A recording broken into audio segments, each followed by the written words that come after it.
സൂര്യനില്ലാത്ത ഒരു ലോകത്തെപ്പറ്റി നിങ്ങൾ ചിന്തിച്ചിട്ടുണ്ടോ? അയ്യോ, എങ്ങനെയാണല്ലേ നമ്മൾ അതിജീവിക്കുക? ആലോചിക്കാൻ കൂടി വയ്യ. എന്നാൽ യഥാർത്ഥത്തിൽ അങ്ങനെ ഒരു ഇടമുണ്ടെങ്കിലോ? മുഴുവൻ ഇരുട്ട് മൂടിക്കിടക്കുന്ന ആ പ്രദേശത്ത് ജനങ്ങൾ എങ്ങനെയാവും അതിജീവിക്കുക? ഇരുട്ടിന്റെ താഴ്വരയായ ഇറ്റാലിയൻ സ്വിസ് അതിർത്തിയിലെ കൊച്ചു ഗ്രാമമായ വിഗനല്ലയെ കുറിച്ചാണ് നമ്മൾ ഇന്ന് പറയുന്നത്. വീഡിയോയിലേക്ക് പോകുന്നതിന് മുമ്പ് ഒരു ചോദ്യം: സൂര്യനില്ലാത്ത ആ നാട്ടിൽ ജീവിക്കാൻ നിങ്ങൾക്കാകുമോ? എന്തായാലും നിങ്ങളുടെ അഭിപ്രായം കമന്റ് ചെയ്യൂ. അപ്പോൾ നേരെ വീഡിയോയിലേക്ക് പോകാം. ഇറ്റാലിയൻ സ്വിസ് അതിർത്തിയിലെ താഴ്വരയിൽ സ്ഥിതി ചെയ്യുന്ന ഒരു കൊച്ചു ഗ്രാമത്തിലാണ് വർഷത്തിൽ 3 മാസം സൂര്യൻ അപ്രത്യക്ഷനാവുന്നത്. അത്രയും നാൾ അവിടെ ഇരുട്ട് മാത്രമാണ്. ഭൂമിയിൽ ജീവൻ സൃഷ്ടിക്കുകയും നിലനിർത്തുകയും ചെയ്യുന്ന അടിസ്ഥാന കാര്യങ്ങളിൽ ഒന്നാണ് സൂര്യന്റെ ചൂട്. സൂര്യൻ ഇല്ലായിരുന്നെങ്കിൽ മനുഷ്യനെ മറന്നുകളയൂ, ജീവിതം ഉണ്ടാകുമായിരുന്നില്ല. എന്നാൽ ഭൂമിയിൽ പോലും സൂര്യൻ നമുക്ക് പ്രദാനം ചെയ്യുന്ന സുഖ സൗകര്യങ്ങൾ ആസ്വദിക്കാൻ എല്ലാ സ്ഥലങ്ങൾക്കും ഭാഗ്യമില്ല.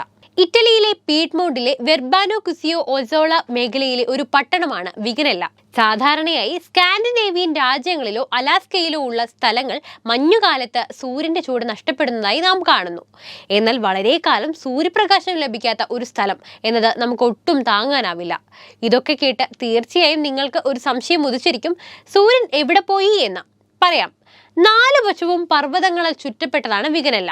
എല്ലാ വർഷവും നവംബർ മുതൽ ഫെബ്രുവരിയുള്ള 3 മാസക്കാലമാണ് ഇവരെ ഇരുട്ട് വിഴുങ്ങുന്നത്. കുത്തനെയുള്ള ഒരു പർവ്വതത്തിന്റെ കുഴിഞ്ഞൊരു ഭാഗത്താണ് ഇത് സ്ഥിതി ചെയ്യുന്നത്. ചുറ്റുമുള്ള പർവ്വതങ്ങൾ മുഴുവൻ പ്രദേശത്തിന് മീതെ നിഴൽ വീഴ്ത്തിക്കൊണ്ടേയിരിക്കുന്നു. അതുകൊണ്ട് ശൈത്യകാലത്ത് നീണ്ട 3 മാസത്തേക്ക് സൂര്യൻ പൂർണ്ണമായും പ്രദേശത്തിന്റെ 7 അയലത്ത് പോലും വരില്ല. എളുപ്പത്തിൽ പറഞ്ഞാൽ നവംബറിൽ സൂര്യൻ അവിടെ അസ്തമിച്ച് ഫെബ്രുവരിയിൽ ഉദിക്കുകയും ചെയ്യുമെന്ന്. സൂര്യപ്രകാശത്തിന്റെ ഈ അഭാവം വിഗനല്ലയിൽ ജനസംഖ്യ കുറയുന്നതിലേക്ക് നയിച്ചു. ധാരാളം ആളുകൾ വെളിച്ചമുള്ള നാടുകളിലേക്ക് ചേക്കേറി. ഈ കൊഴിഞ്ഞുപോക്ക് ക്രമാതീതമായി വർദ്ധിച്ചതോടെ 1999 അന്നത്തെ മേയർ ഫ്രാങ്കോ മിതാലി ധീരമായ ഒരു പരിഹാരം നിർദ്ദേശിച്ചു: മറഞ്ഞു നിൽക്കുന്ന സൂര്യപ്രകാശത്തെ പ്രതിഫലിപ്പിക്കാൻ ഗ്രാമത്തിൽ ഒരു ഭീമൻ കണ്ണാടി സ്ഥാപിക്കുക എന്നത്. ആർക്കിടെക്ട് ജിയോകോമോ ബോൺസോനി ഈ വെല്ലുവിളി ഏറ്റെടുത്തു. എഞ്ചിനീയറായ ജിയാനി ഫെരാരിയുടെ സഹായത്തോടെ 8 മീറ്റർ വീതിയും 5 മീറ്റർ ഉയരവുമുള്ള ഒരു കണ്ണാടി അദ്ദേഹം രൂപകൽപ്പന ചെയ്തു. 2006 ആ കണ്ണാടി ഗ്രാമത്തിൽ സ്ഥാപിച്ചതോടെ കണ്ണാടിയിൽ തട്ടി പ്രതിഫലിപ്പിച്ച സൂര്യപ്രകാശത്താൽ ഗ്രാമത്തിൽ പകൽ ഉണർന്നു. ഈ കണ്ണാടി ദിവസത്തിൽ 6 മണിക്കൂർ സൂര്യപ്രകാശം പ്രതിഫലിപ്പിച്ചു. സൂര്യന്റെ പാത ട്രാക്ക് ചെയ്യുന്നതിന് അനുസരിച്ച് ഈ ഭീമൻ കണ്ണാടി പ്രോഗ്രാം ചെയ്തിട്ടുണ്ട്. സൂര്യന്റെ ചലനത്തിനനുസരിച്ച് ഈ കണ്ണാടിയും ചലിക്കും. നേരിട്ടുള്ള സൂര്യപ്രകാശം പോലെ ശക്തമല്ലെങ്കിലും പ്രതിഫലിക്കുന്ന പ്രകാശം ഗ്രാമത്തിലെ വീടുകൾക്ക് ആവശ്യമായ വെളിച്ചം നൽകി. മഞ്ഞുകാലത്ത് മാത്രമേ ഈ ഭീമൻ കണ്ണാടി ഇവിടെ ഉപയോഗിക്കാറുള്ളൂ. വർഷത്തിലെ ശേഷിക്കുന്ന സമയം മുഴുവനും ഇത് മൂടിയിടും.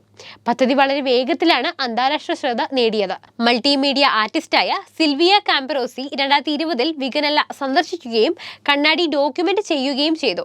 പദ്ധതിയെക്കുറിച്ച് മുൻ മേയർ മിതാലി 2008 ഒരു അഭിമുഖത്തിൽ പറഞ്ഞത് ഇങ്ങനെയാണ്: ഈ പദ്ധതിക്ക് പിന്നിലെ ആശയത്തിന് ശാസ്ത്രീയ അടിത്തറയില്ല, മറിച്ച് മനുഷ്യന്റെ ആവശ്യത്തിൽ നിന്ന് ഉണ്ടായതാണ്. വിഗനല്ലയുടെ വിജയകഥ മറ്റിടങ്ങളിലും സമാനമായ പദ്ധതികൾക്ക് പ്രചോദനം നൽകിയിട്ടുണ്ട്. എന്നാലും ഒന്ന് ഓർത്തു നോക്കൂ, 1999 ആ ഭീമൻ കണ്ണാടി എന്ന ഐഡിയ അവർക്ക് ഉണ്ടായത്. അതുവരെ ആ ഗ്രാമം ഇരുട്ടുകൊണ്ട് മൂടപ്പെട്ടതായിരുന്നു. ഏതാനും വർഷങ്ങൾ മാത്രമായിട്ടുള്ളൂ ആ ഗ്രാമത്തിൽ ശൈത്യകാലത്ത് സൂര്യൻ ഉദിച്ചിട്ട്. അതുവരെ ആ കൊടും തണുപ്പിൽ അവർ നേരിയ ഒരു വെളിച്ചമോ ചൂടോ ഇല്ലാതെ കഷ്ടപ്പെട്ടു. എന്തായാലും ആ മേയർ വേണ്ടിവന്നു വിഗനല്ലയ്ക്ക് ഒരു വർഷം മൊത്തം സൂര്യൻ ഉദിക്കാൻ. നമുക്കിതുപോലെ ഒരു ഭരണാധികാരി ഉണ്ടോ? ജനങ്ങൾക്ക് ഇത്ര വലിയ നേട്ടം നൽകിയ ഒരാൾ? ഒന്ന് ഓർത്തു നോക്കൂ. അങ്ങനെ ഉണ്ടെങ്കിൽ കമന്റ് ചെയ്യൂ. അപ്പോൾ വീഡിയോ ഇഷ്ടപ്പെട്ടാൽ ലൈക്ക് ചെയ്യാനും ഷെയർ ചെയ്യാനും ശ്രദ്ധിക്കുമല്ലോ.